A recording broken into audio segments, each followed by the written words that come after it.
Hello again, I am the Old Duck. I'm out here at South Mountain National Park in Arizona.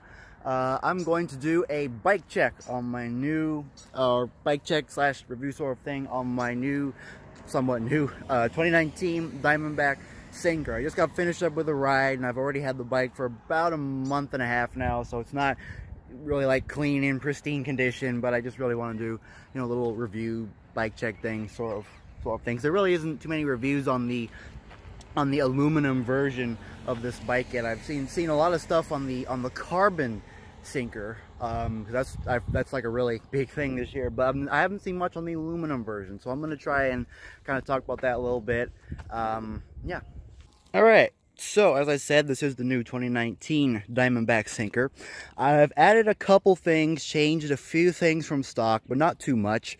So I'm going to just kind of start at the front and then work my way to the back. So, first of all, this is a 27.5 plus hardtail on Diamondback's Blanchard rims.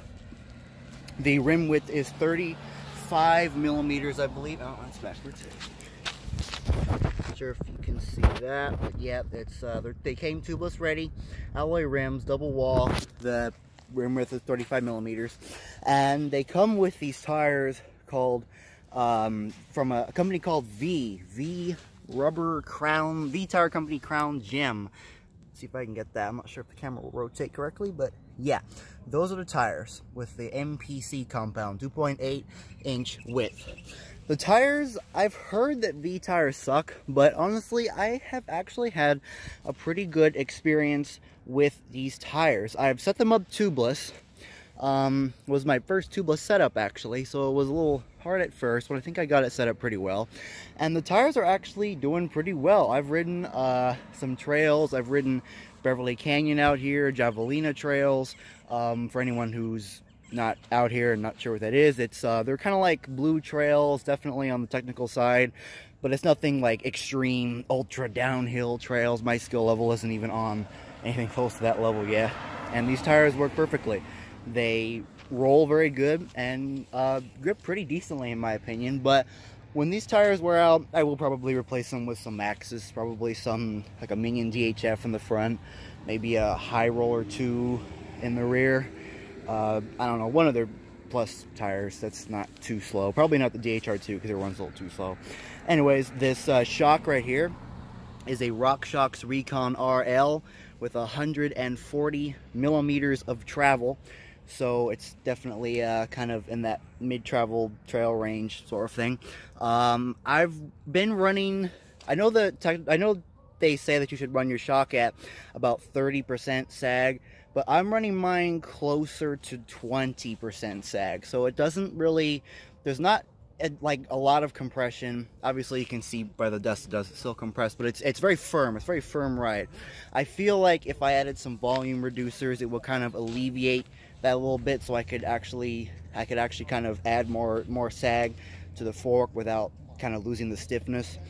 But yeah, I'll kind of probably experiment with volume reducers at some point. Maybe even try to put in an MRP lamp control cartridge. But that's all in the future. All right, and next, working up to the cockpit, I've kept the stock Diamondback lock-on grips. The grips are very comfortable with and without gloves, and this is a bad glove choice. Yes, I know. I was trying out these natural gloves I found because they're like, hey, $3, right? For like a pack of 3, but they're horrible. I don't like them. But yeah, it was a really bad choice. I need to get some proper mountain bike gloves. I do have some proper mountain bike gloves, of course, but they kind of wore out on me, and I was trying out some new alternatives, and yeah, this was a fail. But anyways, yeah, these things are comfortable with or without gloves, and yeah, I like them. The brakes here are Shimano MT500 hydraulic disc brakes. I forgot in the front the disc brake rotor is 180 millimeters. And this right here is a I want to say it's a KS Integra, but I want to kind of check on that because I'm not sure off the top of my head. I know it's KS, and yeah, this is okay. So I know it's a KS. I want to say it's an Integra, but I'm going to double check that just to be sure.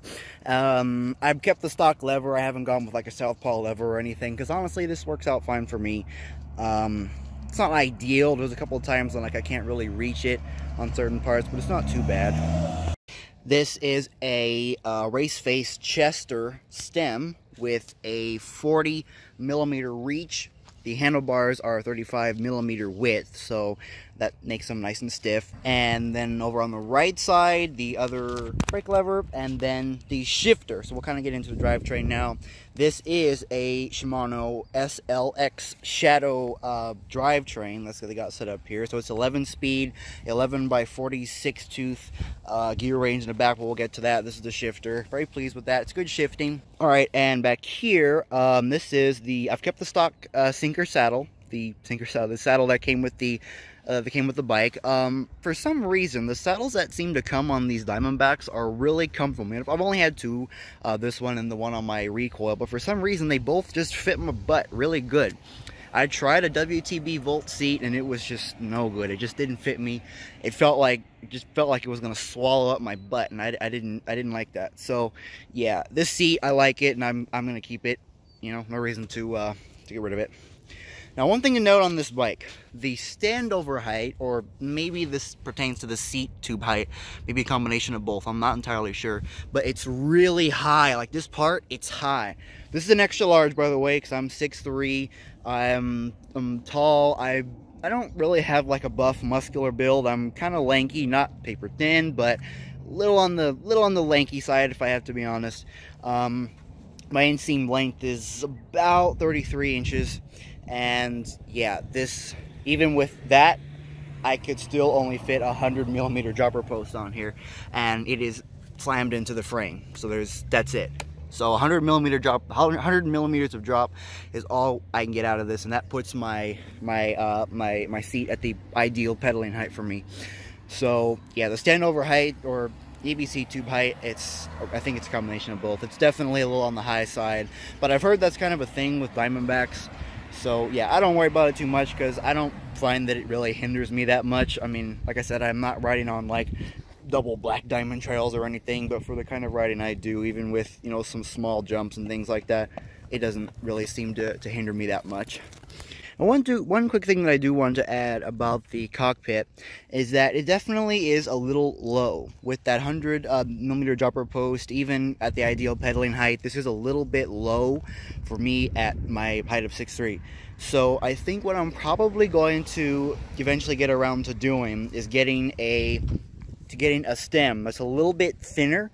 So it'll allow me to put another volume spacer under here, which, by the way, this is another addition I made, a little carbon spacer.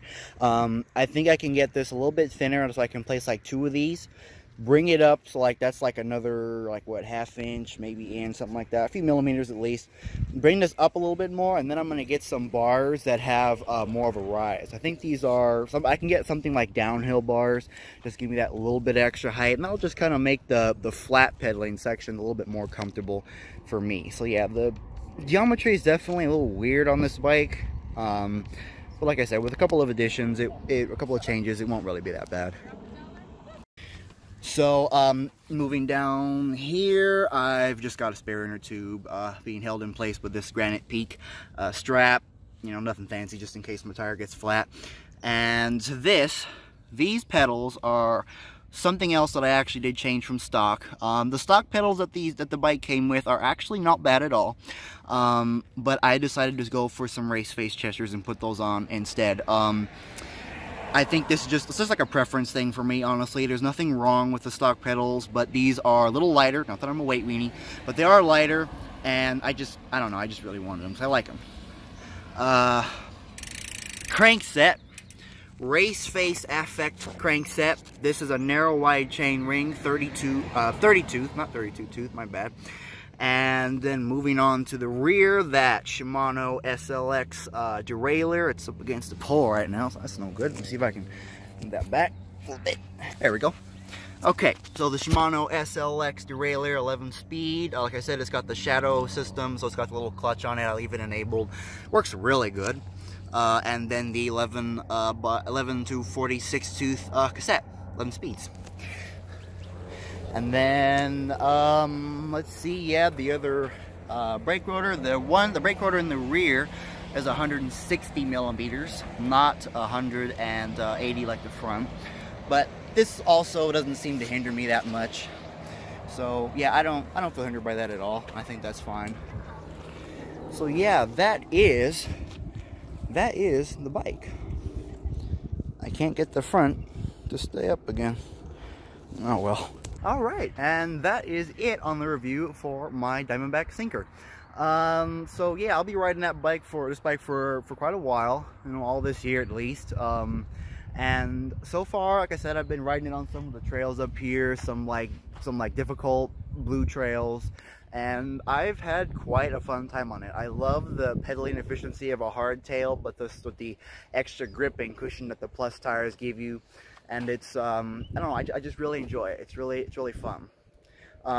So yeah, if any of you guys have any questions or comments or want to add something, just leave that in the comments box below. I will respond as soon as possible. For some reason it wasn't giving me notifications for a couple of my other videos, and it didn't show up until like 2 months later. But yeah, it's weird, but it should be working now, I hope. So like I said, if you have any questions, comments, leave them in the comment box below, and I'll respond as soon as I can. Yeah, thank you for watching. I am the Old Duck, and catch you next time. Ride safe and hard. Giggity.